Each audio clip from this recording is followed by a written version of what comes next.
there, fearfully and wonderfully made human, and welcome back to another episode of the Holistic Counselor Podcast. It's me, Diana Rice, from Through the Valley Therapy and Transformed Mind Consulting and Coaching, where I hope faith, science, and holistic healing intersect. And today's episode is going to be a really interesting one because I have not one therapist joining me today, but two. And not only are they both therapists, they're brothers, which honestly, I don't think I've ever come across before in this field.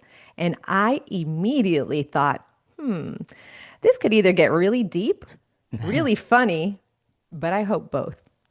I spent some time checking out their podcast and listening to their conversations. And what stood out to me right away was how real they are. No polished perfection, no clinical robot talk, just honest conversations about relationships, addiction, betrayal, healing, shame, trust, masculinity, recovery, faith, and what it actually looks like to do the hard work of becoming emotionally healthy human beings. So today, joining me are Brannon Patrick, LCSW, and Tyler Patrick, LMFT, founders of Therapy Brothers. After more than 20 years, each working as therapists specializing in betrayal trauma, sexual addiction recovery, trust restoration, and relationship healing, they created a platform and program designed to help men, women, and couples navigate some of the most painful and uncomfortable parts of being human. They also host a weekly call-in show where people openly share their struggles and ask the kinds of questions most people are afraid to talk about out loud, which honestly is pretty brave. And I think what intrigued me the most is that these are conversations so many people are secretly searching for right now. How do you rebuild trust after betrayal? Why does addiction keep happening even when someone wants to stop? Can relationships actually heal after infidelity?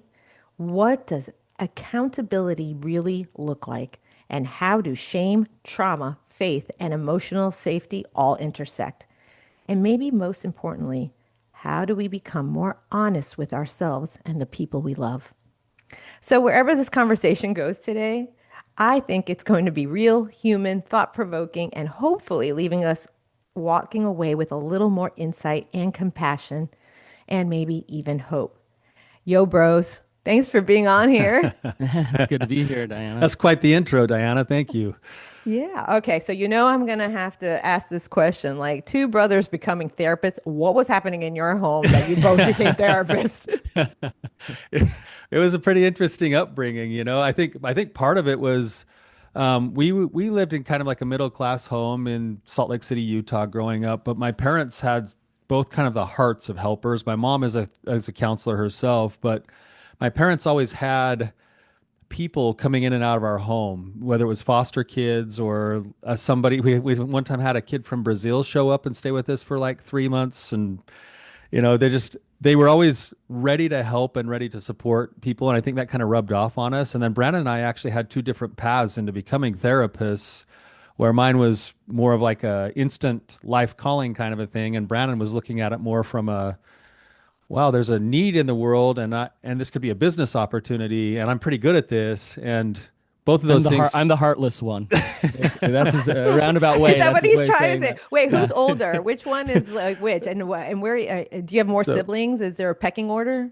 there is a pecking order. I'm the oldest. I'm Tyler, and Brandon's with us today, and then we have three other siblings that Okay. are also there, but none of them are therapists. So it Okay. all kind of I'm rubbed off after the first two. I'm a year younger than Tyler, so we're pretty close in Oh, age. the Yeah. Cain and Abel situation. No, I'm just Yeah, kidding. exactly. Exactly. That's it. No, seriously. All right. Well, that's interesting. And then your mom was a counselor. So wait, how many siblings are all together? There's There's five five of total. us. Five. Yeah. Wow. Yeah. Every time I hear that, I'm just like, okay, mom. And I she's a know. counselor. Oh, all right. So before all the credentials and the podcast, you said your bio was like, okay, you both were pulled into betrayal, addiction, and relationships. Was this personal, professional, or both? Go ahead, Tyler. Yeah, on my side of things, it was definitely personal and professional. So early on, when I was deciding what to do for a living, I kind of had what I felt like were some spiritual promptings to go a certain direction. And I was prompted to work with families specifically. And so I started to become a marriage and family therapist. All the while, I had my own problems with a secret addiction to pornography that all kind of blew up about 7 years into my marriage, where I'd been keeping secrets and hiding things and struggling with my own issues. And at about the same time, Brannon was working in the field. He just barely graduated from school, and he called me up one day, and he didn't know what I was struggling with personally, but he said, "Hey, there's a niche that we need to fill, and we need to work on people who are experiencing betrayal trauma and sexual addiction." And that was like music to my ears because it was such a personal thing that I was already starting to climb out of and work my own recovery on. Mm-hmm. And so when he called and said, "We need to start a practice together because there's a huge need here in our community, but nobody's touching it right now." And this was a long time ago. And I said, "Well, let's do it because number one, I need all the help I can get. And number two, we're going to learn because I'm doing this and we're going to be able to help people." Yeah. How about you, Brandon? Mine was both personal and professional. The, you have to understand the dynamics a little bit of that time when I was trying to figure out my career. I really did want to. I got a job that I hated and didn't feel any purpose in. And at the time, the internet had been out for less than 10 years, and just porn on the internet was everywhere. And the religion around here is pretty high demand. The messaging was, "Don't do it. It's bad. It's bad. It's bad." Um, all of my friends were getting involved with porn. They were feeling horrible about themselves. The shame was just increasing. Um, and I could see the storm. I could see the mix of the high demand religion along with the just how accessible whatever is online. And I realized there was an issue there, and I wanted to help. And as I started helping, I think I actually did some harm, honestly, the way I approached it at first because I didn't know better. Um, but then I think I figured some things out along the way, and um, now I Tyler and I have really gotten to, I think, the root cause of things more so in helping individuals and couples actually heal. So it's been a journey. It's definitely a personal thing. My job is yeah, we talk about money and business and all that stuff, but it really is. I feel called to this. I wanted to get out of it, Diana. Ask my wife. Like I've had every business idea, and I was going to do this and that, and I was so like, oh my gosh, I don't know if I can do this. And God was just like, nope, you're here. Nope, you're here. And so here I am. I feel you. Yep. Exactly. And I want people that are listening to understand that porn addiction is not just for men. I Right. work with women. I'm honest too. Like I was addicted to a lot of different things. Porn was one of them. And Mm-hmm. and I and this is why I was like wanting to have this conversation with you because in high control religions, no matter what it is, there's so much like the do not do like don't do this, don't do that, or you're going to go to hell. Like everybody ends up in hell, right? And so the Right. guilt and the shame as a teenager, as an adolescent, right? We teach them like, purity culture, stay modest, do this, but then there's no accountability, or we don't know how to teach like why, like you don't want to go into this situation. And also, honestly, I think what happens is that many people that are leaders are the ones that are causing some harm too with Mm-hmm. this kind of addiction as well. So, what do you think about what I just said? I just think you nailed it. What I've seen is there's two things missing. One, there's a lack of any teaching around sexual self acceptance, and Mm, that sexuality actually comes from God. That like I'm looking for the lightning right now because I said that out loud. It's like, sex and God, and we don't teach that. We don't teach that sex is part of being a human, and sexuality is part of being a human. And along with that, we also just don't teach. There's a lack of education about what normal sexual development is and healthy sexuality. And so, and then all we have is the don'ts. We don't have sexual self-acceptance. We don't have adequate sex education. But what we do have is the box that you're supposed to fit it in. Um, and that is a recipe for secrecy and self-rejection, shame, and actually the very thing that you're trying to fight against. It's a recipe for acting out sexually in ways that are harmful and and really not healthy. So I agree totally, It's Diane. actually the perfect storm because when you see that box that we all kind of find ourselves conforming to, and here's a short story with that. I remember going to a church meeting. It was a men's church meeting, and it was my dad, me, and it's like the three bears, me, Brannon, and my other brother, all in line, and they got up and started talking about pornography. But they did it in the way that you were describing, which was this is bad, this is bad, this is bad. And the more it was talked about, I started to slink down in my chair. And then I see Brannon slinking in his chair, and I see my little brother slinking in his chair. And by the end of the meeting, all of us are almost like laying on our chairs, like, oh no, oh no, oh no. And I don't think the intention was for us to feel bad about ourselves. I think the intention was protection. But protection without the education causes a problem because then when you're in that box, the other side of the equation is that there's an industry out there that capitalizes on that and says, you know what? We'll give it to you in secret. We'll give it to you quietly. We'll give it to you for free. We'll be Yep. your education, and then your education will become your entertainment, and then your entertainment will become your emotional coping, and then your emotional coping will become your addiction. But we'll just give it to you over several years, and you won't pay for it until you're about 34. But because no one will talk to you about it, we're here, and we'll do the teaching for you. Right. And that combination of those two things is the perfect recipe for a lot of people to start to find themselves in addicted places. Yeah. No, that this epidemic is so harmful. Like I was telling Brandon before you came on, I live in Broward County, Florida, and I worked in alternative high schools, and many of these young men and girls, but the men, what I was seeing, like 19-year-olds with erectile dysfunction because they started porn addiction at 12. Mm.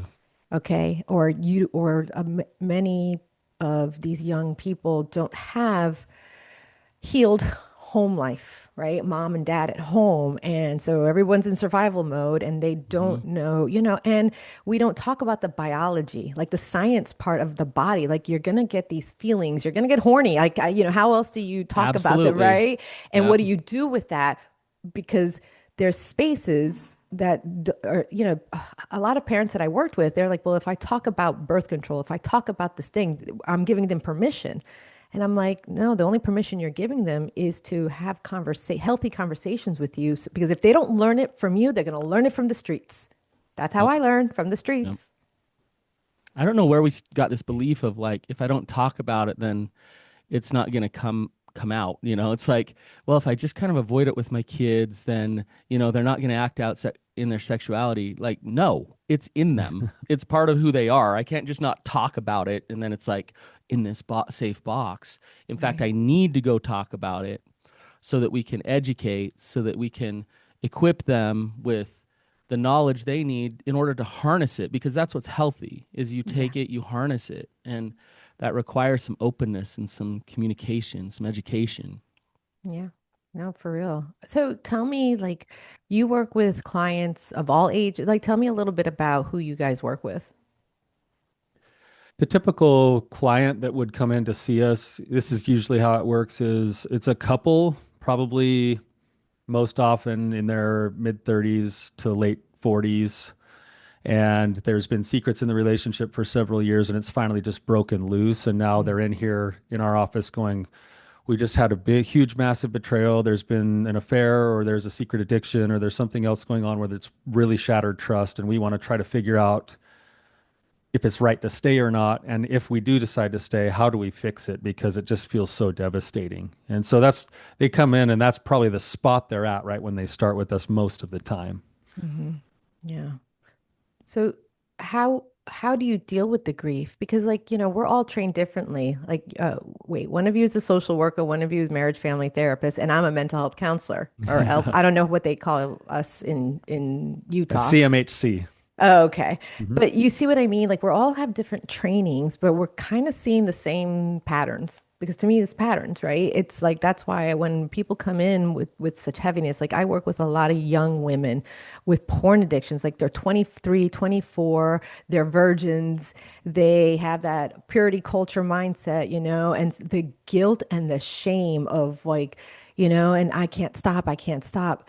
Like, how do you deal with, well, this is two different things because you were talking about couples coming in and your clients that usually come in, but I want to know how you deal with the grief with them. Like what are your modalities? Like how do you actually, first of all, if you want to talk about how you guys healed yourself, because to me I like hearing that you guys went through it and now you've gone through this situation. You didn't go over around or or ignored it. You actually did your own work. I did too.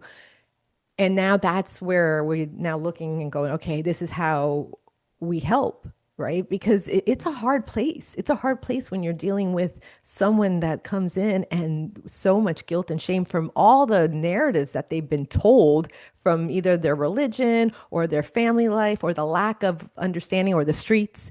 Where do you start? Like, how do you work this through? I love you just said some words that most of our clients don't associate for the first appointment when they come in. And the first word that you used was grief.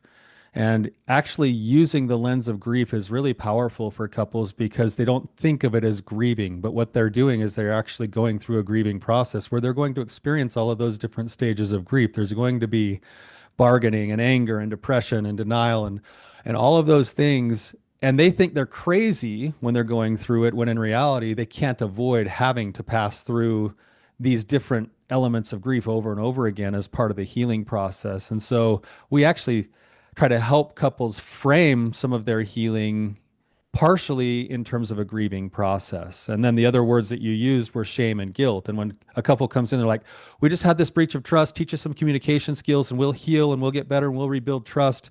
And our job is to actually slow them down and go, we're not going to rebuild trust until we address the other word you used was shame. And the shame that's wrapped up inside of what this thing is that led to all of the secrecy, all of the hiding, all of the disappearing, all of the manipulation. If that shame doesn't get addressed, if it doesn't come into the light, if the person doesn't start to learn that there's life on the other side of their secrets, then they can never start the process of restoring trust. So those two frameworks actually become really important in the healing process. Yeah. What say you, Brandon?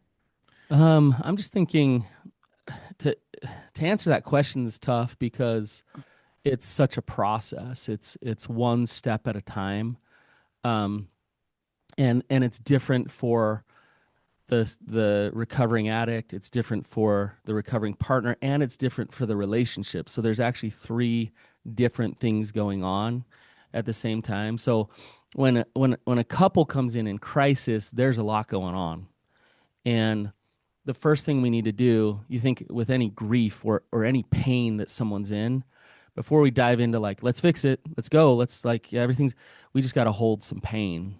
We just got to validate, hold that pain, sit in it, be in it, um, Validate. validate some more. But then there comes a point, and especially for the betrayed partner, and this is a really like inflection point. It's difficult where they come and they actually have to step into doing their own work. And so as we validate their pain from being betrayed, because they've been betrayed and it's not cool, Mhm. the hard reality sometimes is, and it's time to start to process and move through this grief and to actually do that work. And their partner can't do that for them. No. And so we very delicately walk them through the process to start doing their work as the betrayed partner. In the meantime, we're working with the person struggling with addiction on all kinds of stuff through that process. And then as they individually do that work, they both become the type of humans that go from being unhealthily attached to capable of healthy attachment. And it's awesome to watch a couple start to change everything about their relationship because they've worked so so much on themselves, and they've walked through that grief individually. So that's a huge question. There's little pieces. Tyler and I, we use DBT, we use EFT, we use all the T's. Oh, slow down, because we're going to Yeah. explain to the audience, because you never know, it could be their first time listening to a mental health podcast. So we're speaking therapies right now, and I know what you mean, but like. Well, there's one that you just said that I'm like, wait, I don't think I've ever heard it. I know what DBT is. Would you explain that? And then you said another one. Did you say ZBT? No, I said EFT. Oh, yeah. Yeah. Okay, so let's explain to the, and there are actually two kinds of EFT, because I just had two different people with both EFTs talk about their EFTs. But anyway, go ahead. Explain the modalities that you do use and what it's about. It's kind of an eclectic approach, because we take the best parts of each, and then we really like kind of have some of them just underneath everything that we do. So like, for example, DBT was created to treat borderline personality disorder. Tyler's the DBT guru. He loves it. He talks about it all the time.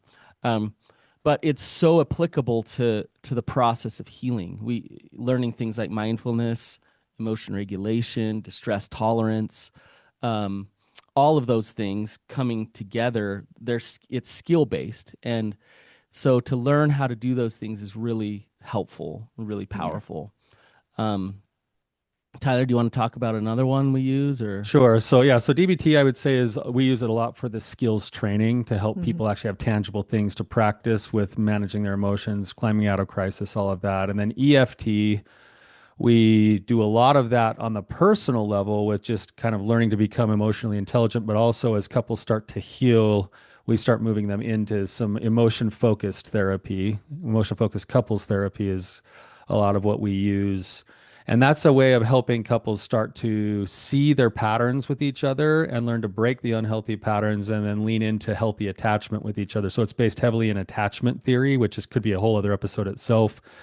So we use that modality, and the other two therapies that we probably use the most inside of our programming is IFS, internal family systems. I love IFS. Oh, we That love is it. sad. Okay, sorry. Because to me, IFS has transformed my whole practice. Even though I'm not certified, I didn't do all the things. It's not easy to get certified. Right. And but I know enough about it. And I've interviewed some people that are they're, level 2 IFS practitioners. And it's just a beautiful modality and what you're talking about, like being eclectic. I love that, because we forget, I think sometimes in training in the halls of university, like you get this one modality and this is it, but we're forgetting that we're dealing with human beings with different backgrounds, different everything, unique narratives that have been told them since they were, in the womb, and understanding how to pick up those tools for us to be able to hand them over and say, okay, now you practice in a safe space with these. It's beautiful. I love it. So IFS is internal family systems. Keep going. Yeah, we love it. And we love that. And I think the reason why we love that is because one of the bigger principles behind our whole programming is the continual process of radical self-acceptance. And IFS does a great job of bringing people into self-acceptance with compassion and curiosity with themselves. And then we use things like for trauma, we use EMDR and ART, which EMDR is the eye movement desensitization reprocessing. It's the one with the eye movement Yes. that everyone thinks is weird, but it's actually really powerful for reprocessing trauma, and it really, really helps our clients a lot. And so we kind of mix those things together, and we've made our own sort of process and program that we call the healing journey that kind of pulls what we think are the best parts, and I know all the purists of all those different therapies like, oh, you can't do that. Like, No. Oh, no. They'll have your head for that. Oh, maybe not. They're therapists. Hopefully they wouldn't have our head. but that's what we use. Those are kind of where that's where we're most informed from. And I would say the biggest portion is right back down to that place of shame. The people that are willing to do the work to become resilient to their shame are the ones that thrive the most, and they're the ones who also give themselves the best chance to save their relationships if they're supposed to be saved. Right. Because that's the thing. Like, Yeah. I know in many high control religion, like that's, I've seen a lot of domestic violence out of churches and just things. And when I say domestic violence, it's not just getting a beat down. Okay. I saw financial abuse, I saw emotional abuse, spiritual abuse. And, when you're raised in that kind of, and I'm a Christian, all right? I love the Lord Jesus Christ. And we also have like 40,000 different denominations, Mormon including, you Yeah. know what I mean? So, and so you have different, and each denomination has its, I don't even know, spectrum. I don't know how to Mm-hmm. explain it, but I think it's always trying to figure out the leaders, if it's a healthy green flag church, it's healthy leadership because you're allowed to question things and it's about safety. I would think what I read in my sacred text, it's, about love and safety, loving God, loving others. It's pretty simple, Mm-hmm. right? And so to me, like, what would you want to say to those coming out of, I have a lot of people disentangling. I hate to say deconstructing. I mean, they are deconstructing and then reconstructing or letting go fully. And like there's so much pain and anger and hatred, and they have every right to all those emotions. But what would you like to say to some of those people? Because if you guys grew up in Utah, then Mormon, you have the same Mm-hmm. thing I'm talking about in Christian Protestant movement or Mm-hmm. Catholicism or any religion. What would you like to say to those humans coming out with so much pain where some doctrine might have been used to abuse? Um, I I like to call it expansion. You can call it detangling or deconstructing, but you're expanding, right? And even parts of expansion are at times look angry and um, frustrated and confused, and that can be a phase of expansion. But what I would say is that it's a process. Again, I keep coming back to this. You're actually in a grieving process again. Um, and you'll go through different phases of it. At times you'll feel so lost and confused. At times you'll feel angry. At times you'll feel enlightened and a ton of peace about that. And as you sit in that space and you allow that grief to move, eventually you start feeling more and more peace, more and more acceptance. You start to learn to navigate life. Yeah, with relationships and family and things like that so much better, rather than just lashing out or shutting down. And so I would say be patient with yourself. um, Fowler's stages of faith really help me, like understanding what those are. Oh, um, wait, you gotta stop. I had to write this down because guess what? I have not heard that before. yeah. Fowler's stages is Fo FOWLER. Yeah, he was a Yeah. professor, a religious professor, and I think a sociologist too, if I remember right. Okay, um, but it's like understanding what those are is, and I could go through them really quickly, let's do it. if it's helpful. There's five stages of faith that he talks about. The first is and you got to think about it in terms of development, at like human development. So the first stage is when you're a little kid and you're just kind of running wild and doing your thing. Um, the second stage is when you start to believe things. So your parents are saying, "Hey, the Easter Bunny is, real, and Santa Claus and It's called Jesus." mythical or literal faith. Yeah, you just kind of accept, like, "Oh, cool, I love Santa Claus and Jesus and the Easter Bunny." The third stage is more solidifying your belief system. So it's usually, it starts happening in adolescence, and especially in late adolescence you start to just get very clear on, this is what I believe. I don't deviate from that. I stick to it. I'm faithful by staying in. What is that called, Tyler? Do you got a name for it? They call that synthetic or conventional faith.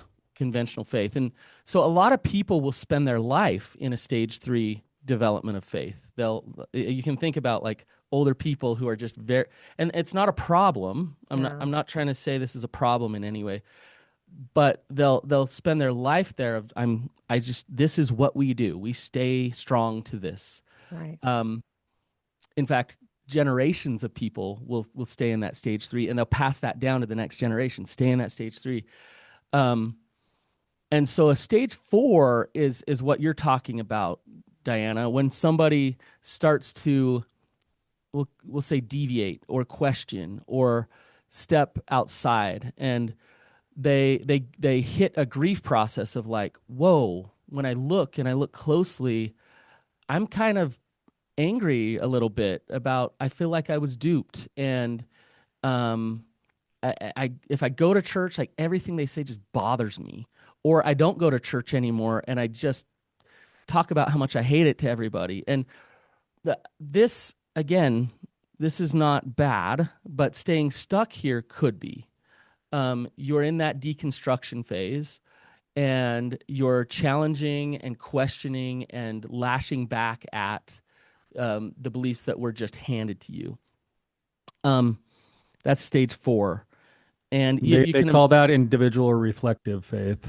Reflective faith. So you could imagine a stage 3 and a stage 4 having a conversation, right? A stage 3 is like, what are you doing? Don't sin, stay in. Like, this is what we do. And the stage 4 is like, I hate this, and I'm going to get you out, and I'm going to tell you everything bad about this thing, and I want to prove to you that I'm not wrong for leaving.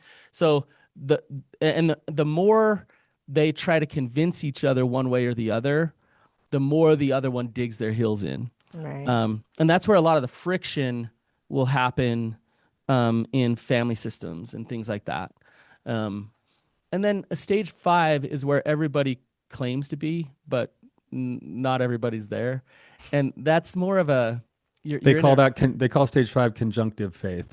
Yeah, you're really nuanced, you're open, you have individuation. So you're able to say, hey, Tyler, you get to be you. Brannon, I get to be me. Diana, your faith is yours. Your relationship with God is between you and God. And I love you where you're at, and I accept you, and I can not take personal your faith and still allow space for that. And so it's a really healthy stage to get to. And some people can be still practicing a religion and be in a stage 5. But they are somewhat nuanced. They're not stuck in the rigidity of it anymore. Well, the black and white thinking. Let's go to CBT now. No, I'm just kidding. So, and then there's actually a last one that's like enlightenment. It's like Jesus and Gandhi, and it's where Tyler usually lives. Right, Brannon. Not many people stay there long, but some people get there. And so anyways, I probably went on too long, but that's... No, Brannon, I love this. And this is what I'm talking about. You guys, like, listen, when I listen to your podcast, like, you're real, like, authentic. We're actually having a conversation that people are curious about and want to know, because, like, I have a lot of questions. When you were talking about, like, Fowler's stages of where have I been? How do I not know this? I'm a Christian therapist, or and that's another thing. Like in my circles or my field, like, no, it's biblical counselor only. You should be the nouthetic kind, and you're not, what you're practicing is not right. And you have so many opinions. And how I see it is, my sacred text, the Bible, is a mirror, not a weapon. It's a mirror for me. It's a mirror of how I should behave. That's well put. How I should treat other human beings. Because, if we keep looking outwards, we give our souls and our power to the village out there that's raised us, And so back to your program, because I'm curious about that. Tell me how someone can, like, do you work with people from all over the country, the world? Like, tell me about this program and what you guys do and how, and all the things. Yeah, it actually includes some of this spiritual wrestle, because just to answer your question before, and then I'll explain the program a little bit more because it fits into it. But doing this work, it was kind of an unexpected and unintended thing that happened. But doing this work personally and also with all of our clients, it's amazing how parallel it runs to have a wrestle with spiritual things and faith while also growing into recovery. And so a huge portion for most of our clients is a parallel journey of this spiritual process that we're in. And so we call it the wrestle with God. And we believe that the wrestle is a good thing just to be in the wrestle. You don't have to have all the answers, and just to be on the journey and on the path is still a worthy cause, because there's going to be growth, there's going to be learning, there's going to be development. And so we don't want people to need to have all the answers as much as it's important just to be in the wrestle. Yeah. And so included in that, we created something that we call the healing journey. And it's an online program that we do. It's through a platform that we host called Reclaim Your Heart. And people join groups, and they work usually with a group, or they could do it with their own therapist or whatever. And they go through a series of assignments and challenges. We believe that change happens best when people have what we call an emotionally or spiritually corrective experience. And so there's a lesson, there's a homework assignment, and there's a challenge. And the challenge is meant to be done and then shared with people on your team. And so hopefully we're getting the heart at work as much as the head inside of those challenges. And we walk people through becoming conscious of the outcomes in their lives, becoming conscious of their core beliefs and how those beliefs affect their choices and their outcomes, and then all the way down into the places where those beliefs were formed, their shame, their trauma. And then that's kind of the going down the hero's journey. And then the climb up is building the life that you were designed for, that God intended you to live. And we help them start stepping through fear and into courage, taking risks, healthy living, building right relationships, that kind of a thing. And it takes people, Brandon, how long does it take them? About usually About a a year to year. 18 months. Yeah. Oh, wow. Yeah. So, So you do it online or in Mm-hmm. person? It's all online. The Oh, content, the groups, so people from all over the country can join. okay. Um, and yeah, Tyler and I have done this a long time, and we understand betrayal and sex addiction really well. And what we've seen over the years, people get stuck focusing on the surface level stuff, and then actually don't get better. And so the journey that we take them on, it does heal sex addiction, and it does heal the wounds of betrayal. And so as they go on that journey, they go through a process of deep spiritual and trauma healing. And as that happens, then the things like acting out sexually, or staying stuck in anxiety and fear, they start to go away, and people actually heal. So our, our our journey is actually the root work. It's the right way to do recovery. But it's challenging. We're not it's gonna hard. there's Yeah, some of the things we ask people to do is really tough, but right. it works. So So it sounds like you're not managing symptoms, because this is what happens in our field a lot. Like, we're trained to manage symptoms. We have the DSM, we have the labeling, here's your meds, whatever it is. And I'm not putting that down. It sounds like you get to root causes, which takes time, because if you got to that place, it took time to get that place. You're not yeah, working with 3-year-olds that have been, you know what I mean? Like, yeah, you're Yeah. dealing with adult humans that have gotten so much parts in them, and yeah, you probably explore. So I hear also that you have accountability, because that's what's missing. Because to me, evil wants to keep you alone and by yourself in the lies, and that's it. I mean, to me, how I believe, the evil one wants to steal, kill, and destroy. That's the main hmm purpose, is to steal, kill, and destroy every relationship, especially the relationship with yourself. And hmm so I hear accountability, I hear root cause work, I hear you being honest, saying this is going to take time. There's no magic bullet, there's no like easy peasy lemon squeezy. Like, here you yep, are, and you're not promising any of that either. yep. Wonderful. So how do we work with you? Where do we find you? Well, I mean, if you wanted to, you could go to reclaimyourheart.org and look at that. There's a free community there. We also, just for this episode, created a specific kind of web page that your listeners can also just go to if they'd like to. And I can just give you that really quickly. It's therapybrothers.org/the holistic counselor. And when they go there, they'll see a picture of you that's like as seen on your show. Oh, And then we've wow. kind of found a couple of our own episodes that we think will fit well with your community and your Okay. target audience. Wonderful. So that's probably the best way. Wonderful, Tyler. I love that. I guess I hurried through and didn't even see that. Well, thank you. No, we'll get you Yeah. we'll get you the link and you can throw it in the show notes and For it'll be easy sure. that way. But what Right. you said something that I think is really important there. That idea of connection. We that idea of like sin, if you look at different roots of the word sin, one of the different roots of the word sin is disconnection. And so that idea of disconnection from God, others, and self, like shame's best friend is secrecy. And Mm, so shame wants to drive us into that hole where we're completely, utterly alone. And to me, that's a different definition of maybe what hell might be like. So it's not that you're going to hell, fire and brimstone, God's disappointed in you. It's more of like the more I pull away because of my shame, the more isolated, alone I am. And that's where that destruction happens, the evil one, whatever. And so recovery process is actually about re-establishing connection three ways: God or higher power, others authentically, and then self, heart, and mind. mm, And that accountability piece you were talking about is really important. Most people think of accountability as I need to hold you accountable, when in reality, a broken heart and a contrite spirit seeks accountability.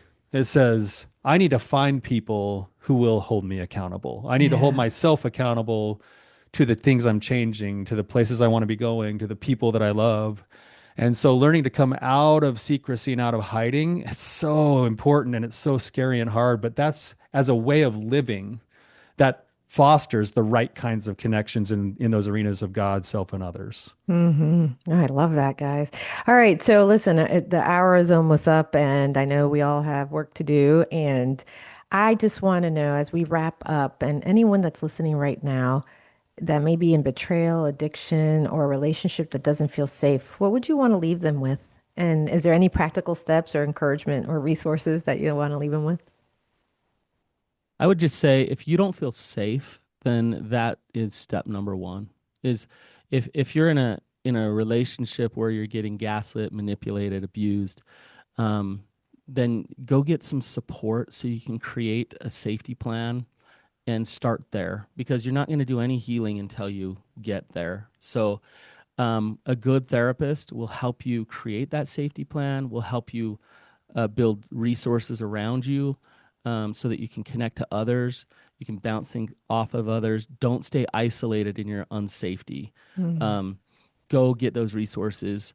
And the second thing I would say is once you get safe, there is a process and a way to heal. And so have hope, believe that you can, and just start one day at a time. And if you do that, I promise you that you'll feel more peace in your life because you were willing to go do that. So those two things, you go create safety and then find and understand the process to healing.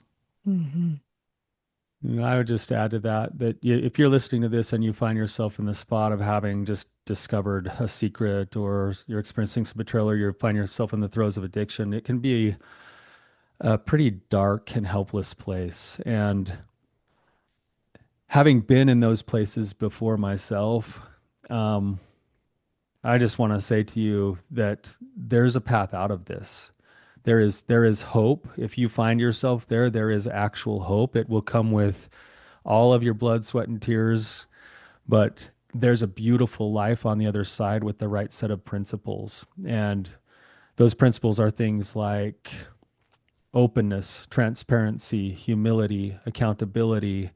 And when you start to live that way, connected to God, self, and others, there is a vibrant, beautiful life ahead of you, even though it's not devoid of challenges.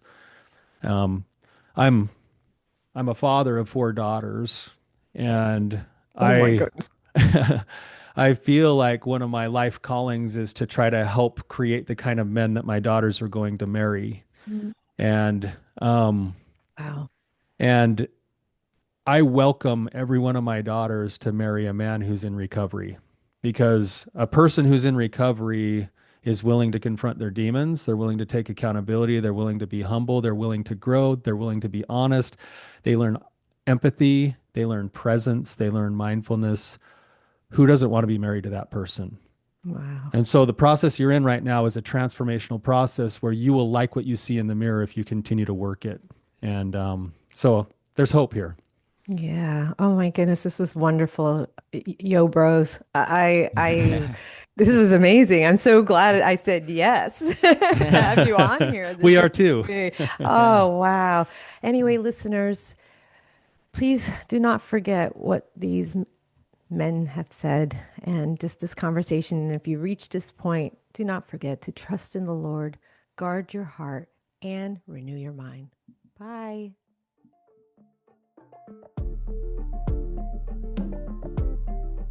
And now for the disclaimer to make sure you understand that you are responsible for you. The content provided on the Holistic Counselor podcast is for entertainment and informational purposes only and is not intended as a substitute for professional medical advice, diagnosis, or treatment. Always seek the advice of your physician or other qualified mental health provider with any questions you may have regarding a medical or mental condition.